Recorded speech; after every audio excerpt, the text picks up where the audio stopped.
बिल्कुल ब्रेक की जानिब जाएंगे और ब्रेक के बाद बहुत इंटरेस्टिंग स्टोरी है आपसे शेयर करनी है। आपने कहीं नहीं जाना, देखते रहिए सुनो पाकिस्तान।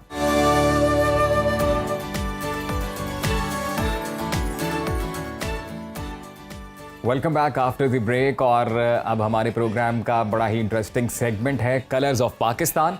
और कलर्स ऑफ पाकिस्तान में हम आपको बताएंगे गुड़ियों का गांव। बचपन में गुड़ियों से खेलना बच्चियों का पसंदीदा खेल होता है क्योंकि इससे बच्चियों को खुशी और मुसर्रत मिलती है। माहिरीन का ये कहना है कि गुड़िया से खेलने का अमल बच्चियों में हमदर्दी और रहम का जज्बा पैदा करता है। बिल्कुल ऐसा। अच्छा, ये बिल्कुल ऐसा है क्योंकि जब लड़कियां छोटी एज में गुड़ियों के साथ खेलती हैं तो गुड़ियों की तैयारी में उनको अक्सर खाना भी खिला रही होती हैं, उनका घर तैयार कर रही होती हैं, इतना इस चीज़ में वो इन्वॉल्व होती हैं कि उनमें एक तरह से बहुत सारी चीज़ें वहीं से स्टार्ट हो जाती हैं सीखने का अमल, चाहे वो घरदारी है या दूसरों के साथ मोहब्बत गुड्डा की शादियां भी बड़ी फेमस होती थी। बहुत ज़्यादा फेमस होती थी। गुड्डा ढूंढ के लाते थे हम, कहाँ मिलेगा ऐसा गुड्डा। तो एक ऐसे गाँव में भी आपको हम लेकर जा रहे हैं जो कि गुड़ियों के गाँव के नाम से जाना जाता है। ये नाम कब और क्यों और कैसे मशहूर हुआ, इस पर ये रिपोर्ट देखिए।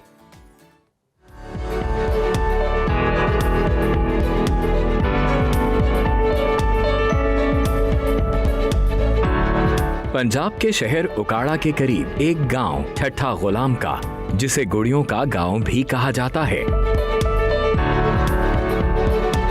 खवातीन की हुनरमंदी और मुनफरिद रिवायतों की वजह से मशहूर है।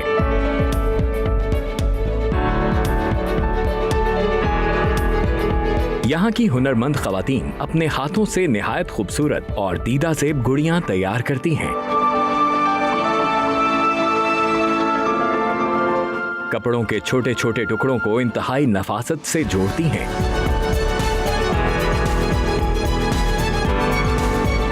ये गुड़ियां पाकिस्तान के हर शहर की सकाफत को उजागर करती हैं। इस मशहूर दस्तकारी को शुरू करने वाली जर्मन मुसव्विरा और डिजाइनर डॉक्टर सेंता सिलर हैं, जो पहली बार 1990 में इस गांव में अपने एक पाकिस्तानी शागिर्द अमजद अली की दावत पर आई थीं और यहाँ की खवातीन को इस काम की जानिब राग़िब किया। ठट्ठा गुलाम का की ये गुड़ियां कदरदानों के जरिए दुनिया के कोने कोने में पहुंची और इस गांव की पहचान बनी। ये आलमी सकाफती नुमाइशों और शॉपिंग फेस्टिवल्स का भी हिस्सा हैं। आज ये गुड़ियां दुनिया के कई खिलौनों के अजायब घरों में भी मौजूद हैं। यहाँ पर वक्त के साथ साथ गुड़ियों के अलावा कई और दस्तकारियों का भी इजाफा हुआ।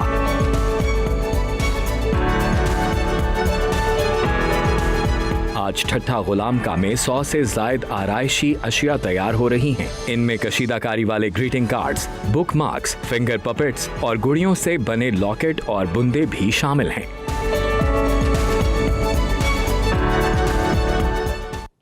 वैसे आप लोगों ने मुख्तलिफ कलर्स की और मुख्तलिफ स्टाइल्स की बारबी डॉल्स तो देखी हैं, लेकिन ये गुड़ियां बिल्कुल बारबी डॉल्स को मात कर रही थी। इतनी खूबसूरत गुड़ियां बनी हुई थी, हाथ से बनी हुई गुड़ियां इतनी प्यारी हैं। और हमने इस डॉल विलेज की सैर तो आपको करवाई है, लेकिन अब हम आपकी मुलाकात उस शख्सियत से भी करवाएंगे So viel darf eine Solaranlage maximal kosten. Wenn Sie sich जो कि इस तमाम तर प्रोजेक्ट को लेकर चल रहे हैं। लेकर चल रहे हैं बिल्कुल। और वो तब एक तालिब इल्म होते थे और जिनके कहने पर, जिनके इसरार पर उनकी उस्ताद जर्मन से आई और फिर डॉल विलेज को ठड्डा खिडौना में उन्होंने तब्दील कर दिया। तो अमजद अली साहब हमारे साथ मौजूद हैं, उनसे गुफ्तगू करते हैं और उन्हीं की जुबानी जानते हैं कि किस तरह से ये सारा दौर गुजरा और अब किस तरह से ये काम जारी है। अमजद अली साहब, बहुत शुक्रिया आपका। कैसे हैं आप सर?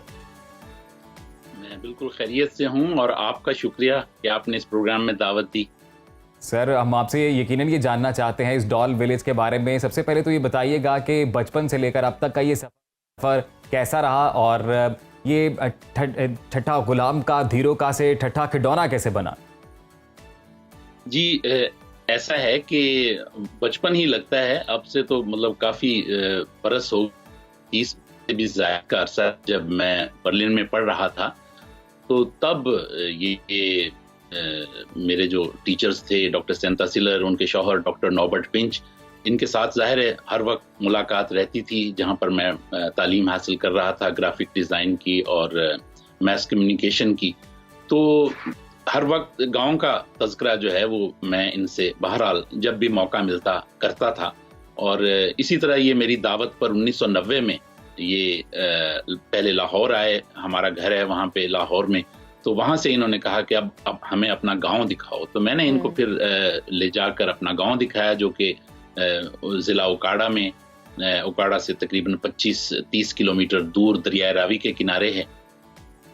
तो इन दोनों ने वो गांव देखा, और उस गांव में जो एक तरफ इन्होंने देखा कि वहाँ की ख़वातीन जो हैं वो इतनी खूबसूरत दस्तकारी चीज़ें जो हैं वो बनाने की माहिर हैं, और दूसरी तरफ इन्होंने वहाँ पर गुर्बत देखी। और मैंने इनको ज़ाहिर है बताया कि तालीम और सेहत के बहुत सारे यहाँ पे मसाइल हैं, सेहत और सफाई के मसाइल हैं। तो फिर वहाँ से आइडिया आया। फिर उससे अगले साल हम एक बार फिर यहाँ से जर्मनी से एक टीम बनाकर इसी गांव में गए, और हमने वहाँ पर एक डॉक्यूमेंट्री शूट की। उसको नाम उन्होंने दिया अमजद्स विलेज।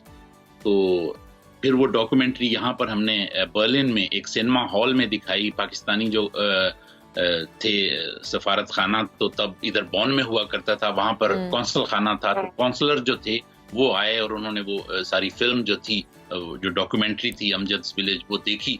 और इस तरह आहिस्ता आहिस्ता एक प्रोजेक्ट शुरू हुआ।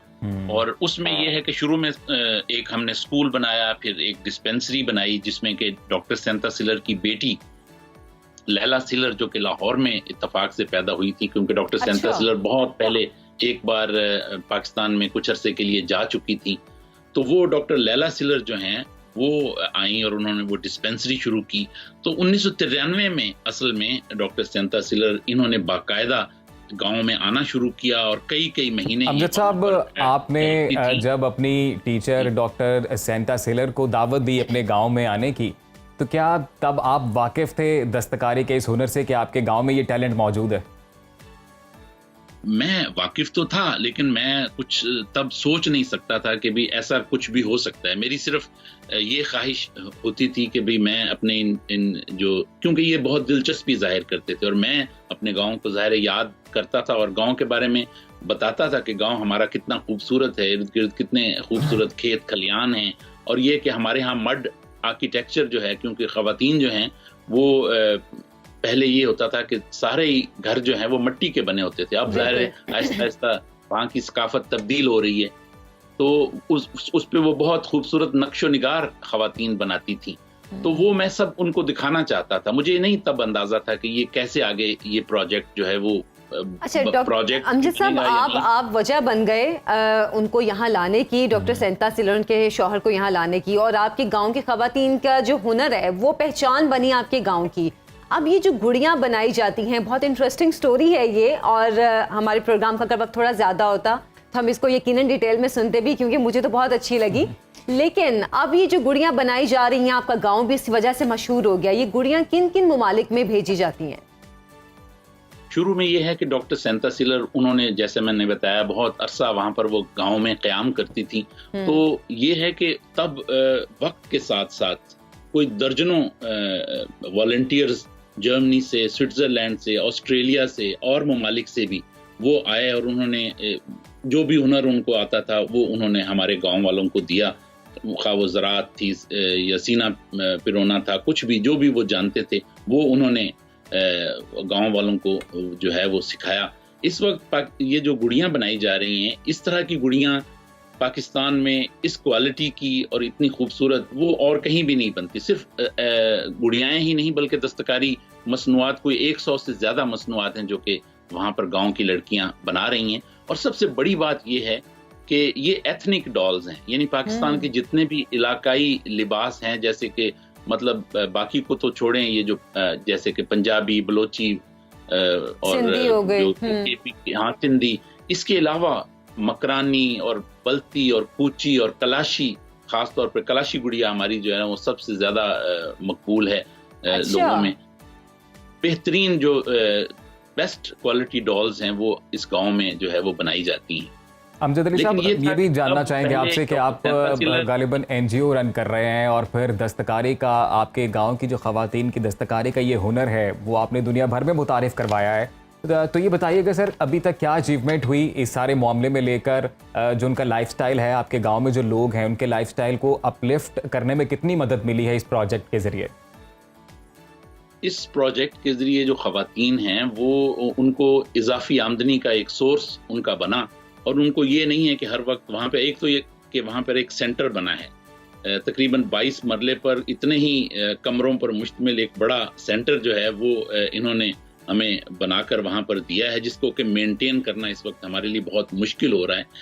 लेकिन ये कि इजाफी आमदनी का ये जो गुड़ियाएँ हैं ये ज़रिया बनी हैं, और उससे जो ख़वातीन हैं वहाँ की उनका लाइफस्टाइल, लड़कियों का, यानी कि गवर्नमेंट सपोर्ट कोई भी नहीं है इस सेंटर को चलाने में?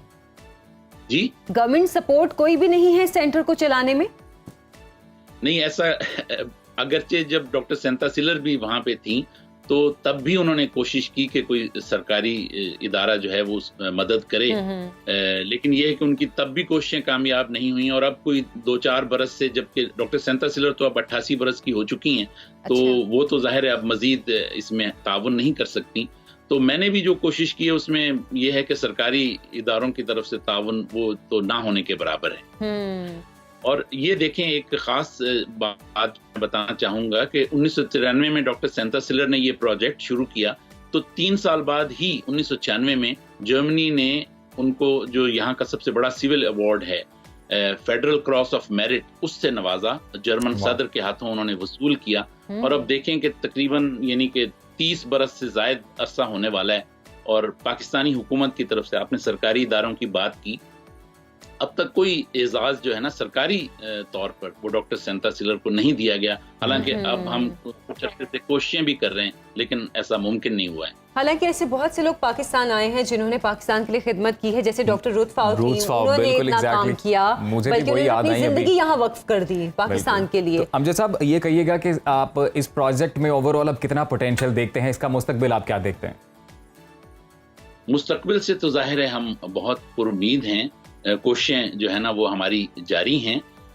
मैं अभी थोड़ा सा, आपने डॉक्टर रुथ फाउ का जिक्र किया, तो मैं ये बताना चाहता हूँ कि जो डॉक्टर रुथ फाउ थी, उनके साथ भी डॉक्टर सेंता सिलर की अक्सर पाकिस्तान में मुलाकातें रहती थी। बिल्कुल, वो भी जर्मन और है। उनका जो प्रोजेक्ट था, वो जो जजाम के मरीज थे वो भी जो कुछ बनाते थे मुख्तलिफ चीजें, तो हमारे प्रोजेक्ट का और डॉक्टर रुथ फाउ के प्रोजेक्ट के साथ एक अरसे तक ताउन जो है वो जारी रहा है। अच्छा। और एक और शख्सियत हैं डॉक्टर एन मेरी शिमल, उनके साथ भी जो है वो हमारे गांव के बारे में जानती थी। मैं उनको गांव की चीजें ला कर देता था। अफसोस कि वो गांव आ ना सकी, उससे पहले ही मतलब ज़ाहिर उनका इंतकाल हो गया। लेकिन ये है कि एक तो ये है सिलसिला, बाकी ये है कि हम गाँव में स्कूल, डिस्पेंसरी, एक वहाँ पर क्लीन वाटर फैसिलिटी है, उसको हम अब आगे चलाने की कोशिश कर रहे हैं। और एक सर, बड़ा ही अच्छा और बड़ा ही मुस्बत इनिशिएटिव है आपकी जानिब से जो लिया गया है, और हमारी नेक दुआएं, हमारी नेक तमन्नाएं हैं कि आप इसी तरह से ये अच्छा काम जारी रखें। और ये भी हमारे अनसंग हीरोज हैं जिनके बारे में जिक्र करना बहुत जरूरी है। हमें साथ ही साथ ना गवर्नमेंट से भी वाकई यहाँ से इस प्लेटफॉर्म से ही हमें रिक्वेस्ट करनी चाहिए कि इन लोगों की एटलीस्ट सपोर्ट लाजमी करें और इनके काम को सराहा जाना चाहिए। बहुत शुक्रिया अमजद अली साहब हमारे साथ मौजूद रहे। और यहाँ पर आयशा, वक्त एक छोटी सी ब्रेक का टाइम लेंगे। ब्रेक के बाद एक और इंटरेस्टिंग टॉपिक है, उस पर भी हमने बात करनी है, आपने कहीं नहीं जाना। और देखते रहिए सुनो पाकिस्तान।